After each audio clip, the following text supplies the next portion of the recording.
The 60s were a strange time. To think that back in the day, misogyny reigned supreme, workout machines were basically useless, and seatbelts were considered wholly unnecessary. Without further ado, please buckle your seatbelt before we take this cringe-inducing trip down memory lane. History is full of crazy weight loss devices, but the craziest might be the vibrating belt workout machine, which was supposed to jiggle the fat off while you just stood there. According to the Orange County Register, the vibrating belt machine was a must-have device in fitness centers for decades, although most health experts knew they were essentially useless. Still, people have continued to find variations on this device rather irresistible over the years. Introducing the revolutionary Vibro Action Belt. Just turn it on and it will literally vibrate the fat away from your abs. Deep down, people really want to believe there's some magical technique that will help us drop those extra pounds without having to focus on diet and regular exercise.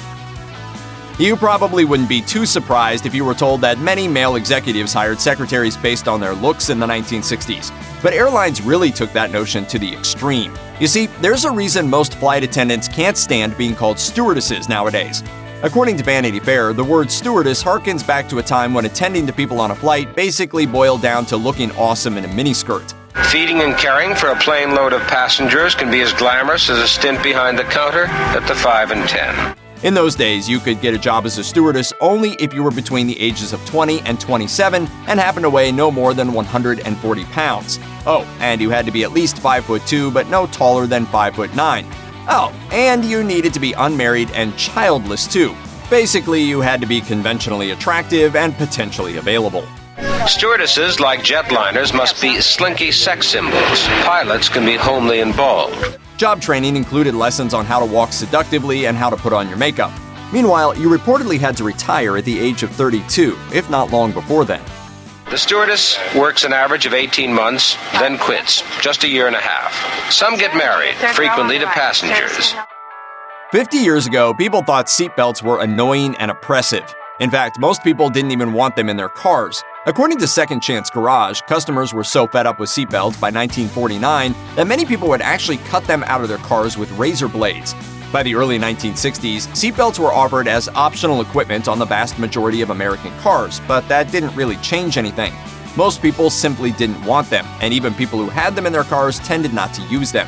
By 1966, only about 30% of the cars on the road in America had seatbelts, and approximately 44% of the people driving those cars used them full-time. In 1968, the powers that be finally passed a law requiring seatbelts as standard equipment in all cars, but that didn't really change anything.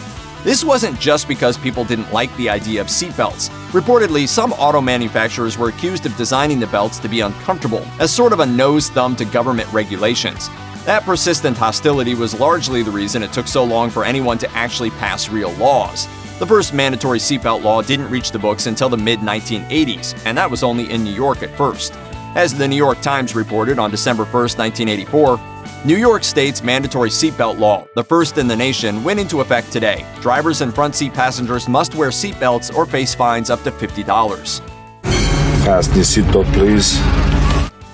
Throughout the 60s, teenage girls were spoon-fed some terrible advice. In 1967, 17 published a whole book of etiquette entitled The 17 Book of Fashion and Beauty, which advised young women that good speech is more important than the actual words you say. The sound, the smile, the gentleness, warmth, and vitality.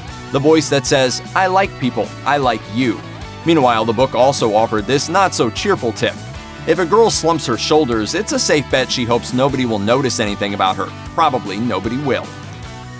Women in the 1960s were basically expected to be subservient to their husbands. Oh, this coffee is criminal. Honey, you killed the petunias. According to Little Things, women could refer to a number of manuals in order to clarify whose needs came first. Spoiler alert, the needs of the husband came first. Try the coffee. Coffee? Oh, your coffee's always a real treat. For example, Housekeeping Monthly's article, The Good Wife's Guide, instructed women to have a delicious meal ready on time for your husband's return. Also, the article suggested that women should always touch up your makeup, put a ribbon in your hair, and be fresh looking. Meanwhile, the article assured that catering for his comfort will provide you with immense personal satisfaction. In conclusion, yikes. Harold, is the coffee all right?